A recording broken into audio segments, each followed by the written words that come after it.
Assalamualaikum warahmatullahi wabarakatuh. Selamat sore rekan-rekan tenaga kesehatan semuanya. Pada kesempatan hari ini di Section Jurnal Scan saya ingin menyampaikan tentang salah satu prinsip dasar dalam proses infeksi pada kondisi penyakit yang dia memang secara etiologi itu dia karena proses masuknya bakteri ya ke tubuh dan menimbulkan satu gejala atau beberapa clinical symptom yang membutuhkan treatment khusus. Dan di sini saya mengambil satu prinsip atau mungkin konsep dasar infeksi dari satu artikel yang diterbitkan oleh JME, The Diabetic Food. Dan ini artikelnya berjudul Principle of Wound Management and Enhanced Tissue Repair for the Podiatric Physician ya.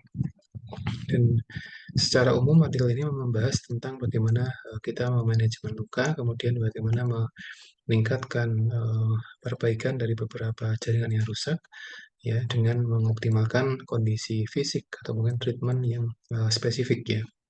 Dan di paper ini disampaikan salah satu hal yang sangat menarik tentang bagaimana tahapan-tahapan bakteri itu atau mungkin virus itu bagaimana dia menginfeksi rekan-rekan tenaga kesehatan semuanya. Dan di bagian ini ya di halaman yang kedua ini disampaikan ya tentang tahapan-tahapan bagaimana sebuah bakteri atau mungkin virus itu dia menimbulkan infeksi pada host atau pada pasien tertentu ya. Ada tahapan yang disampaikan di jurnal. Jadi yang pertama ada tahapan kontaminasi. Jadi disampaikan di sini bahwa kontaminasi adalah keadaan di mana bakteri itu dia terpajan atau dia sudah mulai berinteraksi dengan pasien atau mungkin jaringan atau mungkin sebuah environment baru bagi bakteri tadi ya. Jadi bakteri dia masuk ke dalam fisik pasiennya. Kemudian kedua adalah bakteri dia ada proses yang namanya kolonisasi ya. Jadi dia bakteri dia menggandakan diri, dia mereplikasi sejumlah tertentu sehingga dia jumlahnya sangat banyak ya yang tidak bisa kita hitung seperti itu ya.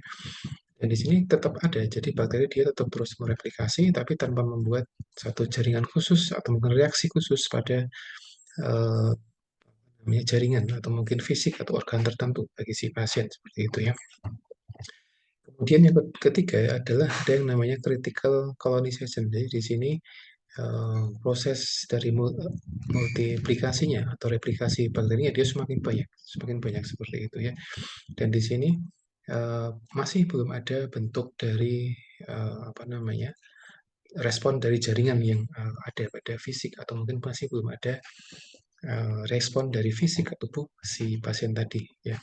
Kemudian setelah bakteri mengalami proses ini critical colonization, maka akhirnya bakteri menimbulkan satu infeksi seperti itu ya. Jadi bakteri dia tetap melakukan menggandakan diri, kemudian dia mulai menimbulkan tanda gejala yang spesifik pada pasien-pasien tertentu ya. Nah, dari aspek ini bisa kita satu ambil kesimpulan bahwa ternyata ketika bakteri masuk di fisik pasien itu tidak langsung menimbulkan satu reaksi infeksi ya, tapi dia ada prosesnya dulu, ada tahapannya dulu. Dia butuh masuk di host atau mungkin tubuh pasiennya. Kemudian yang kedua adalah di bakteri dia kolonisasi. Yang ketiga adalah dia ada yang namanya critical kolonisasi. Kemudian setelah jumlahnya itu cukup, kemudian bakteri dia baru menimbulkan atau apa namanya beraksi ya seperti itu, beraksi kemudian menimbulkan gejala-gejala khusus yang dialami oleh si pasien-pasien. Dan ini juga di apa secara prinsip ini juga terjadi pada virus ya, di mana virus ketika dia sudah masuk tapi dia jumlahnya sedikit maka dia tidak akan bisa menimbulkan apa infeksi. Tapi ketika dia jumlahnya banyak itu dia baru bisa menimbulkan infeksi. Contoh virus yang ada dalam hal ini adalah virus dari HIV. Dan demikian yang dapat kami sampaikan. Ini ada satu prinsip dasar bagaimana satu kondisi infeksi itu dia tidak terjadi serta-merta, tapi dia ada prosesnya, ada tahapannya. Sehingga ini bisa menjadi bahan pemahaman bagi tenaga kesehatan semuanya terkait memahami proses infeksi di banyak kasus klinis yang ada di rumah sakit atau mungkin yang ada di masyarakat. Demikian yang dapat kami sampaikan. Assalamualaikum warahmatullahi wabarakatuh.